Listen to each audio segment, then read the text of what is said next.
INSS confirma antecipação surpreendente de pagamentos. Eu vou trazer para vocês essa situação e peço, por favor, que vocês já compartilhem nas suas redes sociais para poder ajudar outras pessoas. Vocês não imaginam a quantidade de pessoas que vocês podem ajudar através das informações que eu vou trazer nesse vídeo. Então, se você ficou interessada, me acompanhe até o final, mas não esqueça de compartilhar lá no seu Facebook, lista de amigos do Telegram, do WhatsApp, para poder ajudar outras pessoas. Esse canal já ajudou milhões de brasileiros e brasileiras e graças a cada um de vocês, hoje é uma realidade, nós podemos chegar mais longe ajudando as pessoas. Lembrando que as redes sociais são nossas armas na conquista de direitos. Tudo que você escreve aqui nas redes sociais fica registrado, nossas autoridades podem ter acesso, dessa forma eles vão saber aquilo que vocês precisam. Então participe, é muito importante que você deixe a sua dúvida, a sua posição, deixe aqui o seu questionamento. Então participe o máximo que você puder. E se você ainda não é inscrito ou não é inscrito no canal, já aproveita a oportunidade e inscreva-se agora, ative o sininho das notificações. Nós sabemos que para receber pagamentos do INSS, duramente nós temos que aguentar aí muito tempo, e isso vem aumentando cada vez mais, principalmente com as reformas da Previdência, aumentando a idade para aposentar, o tempo de contribuição. Dessa forma, o que eu vou trazer para vocês aqui é uma confirmação de antecipação que surpreendeu a todos referente a pagamentos. Infelizmente, um momento que nem todas as pessoas querem passar, mas é uma realidade atual. Para explicar melhor, fica comigo até o final do vídeo. Já deixa aquele like, aquele joinha da confiança para eu saber que vocês estão recebendo os vídeos aqui do canal. E mais uma vez eu repito, dúvidas, lá no final do vídeo, basta deixar o seu comentário. Lembrando, é de graça, você não paga nada para receber os vídeos, então já se inscreve aqui no canal, você que ainda não é inscrito. No final do ano de 2023, o Ministério da Saúde atualizou a lista de doenças relacionadas ao trabalho, incluindo transtornos mentais como burnout, ansiedade, depressão, tentativa de suicídio, como doenças relacionadas ao trabalho.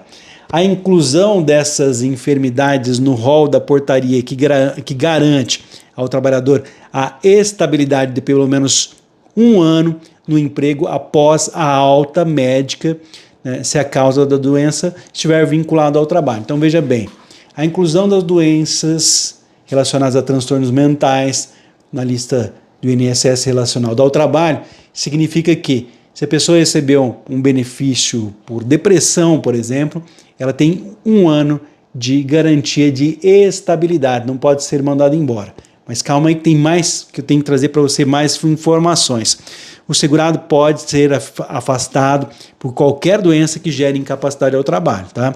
Porém, caso se afaste por doença relacionada ao trabalho por mais de 15 dias, receberá do INSS o benefício por incapacidade temporária, o antigo auxílio doença acidentário, que garante a isenção de carência para adquirir o benefício e a estabilidade no emprego por um ano de serviço. Ou seja, você não precisa nem ter um ano de INSS completo, você tem a garantia de receber o benefício do INSS.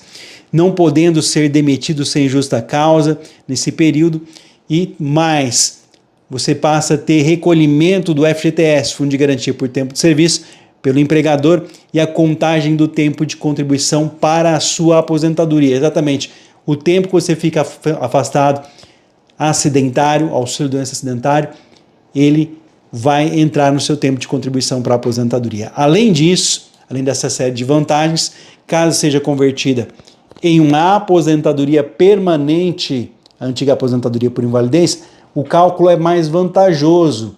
Vamos lá, hoje em dia para aposentar, quem recebe auxílio doença recebe mais que a aposentadoria por invalidez, que é 91%. Já a aposentadoria por invalidez tem uma média diferente, começa com 60%. Então o INSS irá considerar 100% da média salarial do segurado para pagar o benefício. Se não for por doença ou acidente, como que ficaria? A conta leva em consideração 60% da média salarial e mais 2% para cada ano a mais que ultrapassar o tempo mínimo de contribuições, né? 15 anos mulheres, 20 anos homens. Então veja bem a situação. Aposentando e vindo de uma doença, ou melhor, causa relacionada ao trabalho, considerada acidentária, é 100% da média salarial. Então, vocês estão vendo uma série de melhorias quando em relação a problemas relacionados ao trabalho. Situações não gerenciadas de forma adequada pelo empregador, como assédio moral, metas inalcançáveis, cobranças agressivas, excesso de carga de trabalho e falta de reconhecimento podem gerar ou agravar um transtorno mental. Veja bem isso, nesses casos, a lei equipara a condição a acidente de trabalho. Nós temos aqui que a depressão relacionada ao trabalho é o transtorno mais frequente e pode desencadear alcoolismo, vícios em jogos de azar e outros tipos de compulsão. No entanto, há ainda muita dificuldade de os peritos médicos relacionarem e identificarem fatores de risco nos ambientes de trabalho e aceitarem causas de transtornos psiquiátricos. Quando se tem estresse pós-traumático, necessariamente existe uma experiência ou vivência aguda de violência, como um assalto, por exemplo. Isso acontece muito em profissionais de segurança pública. Muitas vezes tem boletim de ocorrência, tem câmera e algo que fica documentado. Então, os peritos conseguem fazer um nexo com o trabalho e com a doença em si. E não acontece isso com a depressão, complicado, né? Então, algumas pessoas vão abusar de substâncias como álcool, em decorrência de uma vivência de assédio no emprego. Outras vão ter o TOC, o transtorno obsessivo compulsivo, aquele comportamento de verificação, né? Se forem vítimas, por exemplo, de constantes exposições no trabalho por cometer algum tipo de erro. Outro risco é o burnout, que muitas vezes pode acontecer no contexto pacífico, mas a pessoa tem uma sobrecarga e não se sente tão valorizada no trabalho, não é remunerada de acordo, não está recebendo o suficiente. A avaliação psicológica é essencial para esses casos, para que seja identificado o problema. Segundo o Ministério da Previdência Social, só no ano passado, 2023, foram concedidos quase 300 mil, vamos ser mais exatos aqui nos números, 288.865 benefícios por incapacidade decorrente de transtornos mentais e comportamentais no Brasil. O número contempla tanto benefícios por incapacidade temporária, auxílio-doença, quanto benefícios por incapacidade permanente, a antiga aposentadoria por invalidez. Eu vou passar para vocês uma lista aqui rapidamente e na sequência vamos falar sobre os direitos previdenciários em caso de transtorno mental. E se você quiser que eu faça um vídeo mais detalhado, consequentemente mais longo, explicando sobre cada um dos direitos que as pessoas têm, deixa comentário para poder voltar. Porque tem pessoas que falam, tá repetindo o vídeo. Não, não é. Então, a partir de agora, você que vai deixar no comentário se você quiser que eu fale ou não, senão não vou falar sobre os direitos também, tá? Então vamos lá. Entre os transtornos mentais mais comuns estão transtorno esquizoafetivos, transtorno bipolar, transtorno de espectro autista, transtorno de ansiedade, síndrome, né, do pânico e fobias, né, transtorno por causa do uso do álcool, transtorno depressivo e transtornos obsessivos compulsivos. Então veja bem, esses infelizmente podem fazer com que você tenha uma antecipação, infelizmente, né, surpreendente, porque você não estava contando com isso, no seu pagamento do INSS, onde você pode ter alguns direitos, tá? Entre esses direitos, a aposentadoria da pessoa com deficiência, se você quiser que eu fale, eu faço os detalhes depois, a aposentadoria da pessoa com deficiência por tempo de contribuição, auxílio por incapacidade temporário, temos também a aposentadoria por incapacidade permanente, e tem mais, tem até um adicional. Se quiser que eu fale sobre esse assunto, você pode receber 20%, 25% a mais. Tem o auxílio acidente, tá? E não para por aí. Tem até benefício para quem nunca pagou o INSS nessa lista.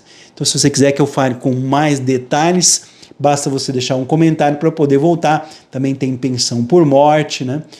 A questão é que todos esses você vai ter que passar por uma perícia médica, e tem algumas dicas que eu tenho que deixar para vocês aqui ao apresentar aí na perícia médica do INSS. Eu vou encerrar esse vídeo com essas dicas e eu espero que vocês voltem para eu poder trazer para vocês detalhes de todos os benefícios. Combinado então?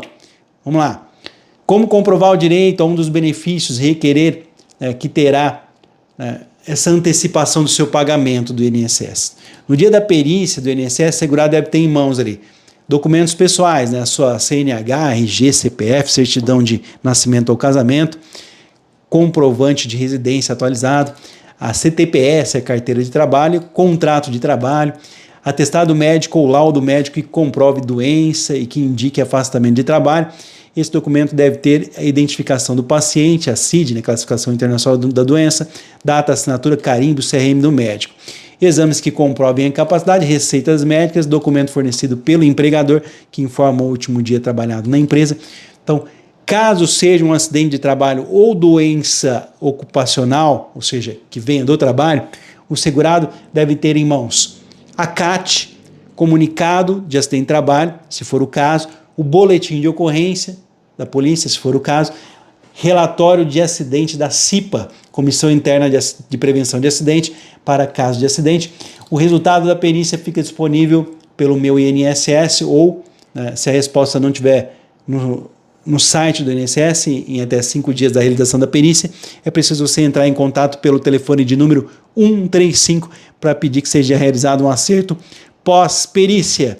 Se ainda assim não houver resposta do requerimento, é possível reclamar na ouvidoria do INSS e principalmente encaminhar o seu pedido para a justiça, se for o caso, tá? Mas muita atenção, preste muita atenção e eu espero que você tenha chegado aqui, você tenha deixado aquele like. Se tiver alguma dúvida, você vai deixar comentário. Já compartilhe o que eu vou falar aqui. Diferente do que ocorre no auxílio-doença, no caso de incapacidade permanente, não existe a possibilidade de realização de perícia unicamente pela análise documental. Então, vou repetir, diferente do que acontece pelo auxílio-doença, no caso de aposentadoria por invalidez, não é possível fazer o pedido de benefício sem perícia presencial. No caso do BPC e da aposentadoria por deficiência, será feito outro tipo de perícia médica para avaliar os impedimentos de longo prazo, tá? Então, por meio de um formulário, o INSS fará perguntas sobre o dia a dia do requerente, como o seu impedimento afeta a relação com o restante da sociedade e como o seu impedimento afeta o seu trabalho, entre outros. Então, compartilhe para ajudar. Se você quiser maiores detalhes, eu vou aguardar para eu fazer o vídeo, trazer para vocês com maiores detalhes. Tranquilo? Tranquila? Fiquem com Deus, um forte abraço. Então, vocês viram aí, infelizmente, essa confirmação de antecipação surpreendente de pagamentos que está ocorrendo ultimamente e em grande número, tá? Compartilhe, porque às vezes as pessoas acham que é de difícil diagnóstico e podem estar perdendo tempo de receber antecipadamente seus benefícios. Vou contar com a ajuda de vocês mais uma vez para compartilhar nas redes sociais e faço aquele convite especial. Não é inscrito ou não é inscrito aqui no canal? Aproveita que é de graça, inscreva-se agora, ative o sininho das notificações.